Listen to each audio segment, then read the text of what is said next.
Kirk Duckwall here with Mastermind the Market, your real estate stats update for the Twin Cities area. Is this 2020? What do I mean by that? Well, I'll get into that in just 1 second.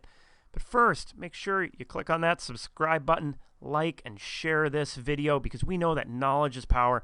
And the more knowledge that you have about our Twin Cities real estate market, the more that you can leverage that to your advantage. So again, click on that subscribe button. All right, let's dive into the data. Actually, let's dive into the topic that I mentioned.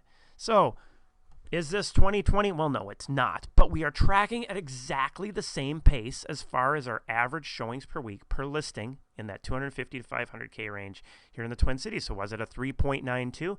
And we're at a 3.92. Now, the total number of showings is actually down a little bit. It was at 3782, down to 3611. The reason that the average is the same is we just had more listings on the market last year at this time. So looking at total new listings coming into the marketplace, it is down week over week and also down over the same time last year. So we were at 1570 the previous week, down to 1476. And then last year at the same time, it was at 1765. Pending sales also falling behind a little bit, and this overall is bringing down inventory. I mentioned that we probably hit the peak a couple weeks ago, and that definitely seems to be the case. I would be shocked to see this go back up unless there is just some surprise big bundle of listings to hit the market, but I just don't foresee that happening. So yeah, we were at 8,526 down to 8,251. So looking at the total number of homes for sale, we're hitting that peak time, just off of it, as I mentioned. So for buyers, this is actually a really good time to get out there, is when you obviously have the most inventory to choose from. But for sellers, it's the flip side of the coin, right? So when we look at that market meter, we can see that things are slowing down. I mentioned that flat fall market a little bit. It is trending down slowly, and talked about that months ago, the slow slowing. I expect that to continue through Thanksgiving, but I don't think it's going to slow a whole lot. So for sellers out there, it's not like it's a bad time, but if you have the opportunity, try to hold out when things start to accelerate in that very, very early spring market, basically the winter market.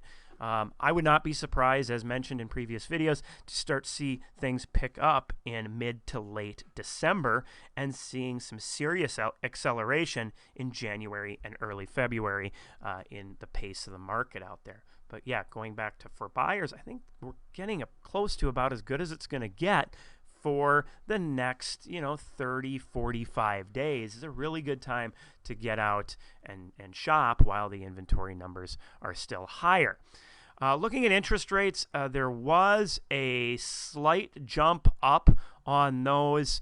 So with a few points, you're going to be up now to, or just paying some points, I should say, up to a 3.05 on the 30-year. When we're looking at what's happening with the bond market right now, today that things jumped up, so that those rates might trend up even a little bit more. But obviously, we'll see what happens throughout the week. The recommendation from Chad Preby, our resident mortgage geek, is to lock interest rates at this point if you have a closing that's coming up here soon. So that would be like the next 30, 45 day closing timeline. When we look at the extended forecast for interest rates, we can see that over time it may trend down as we come into that spring market. Keep in mind for buyers out there that if prices accelerate at the pace they did last year, still shopping right now might be more advantageous as to the dollars and cents you'll save on the house versus the slight differential in interest rate. Hopefully you found this information valuable. As always, take care, be safe. If you have any questions, you can hit me up. Have a great week.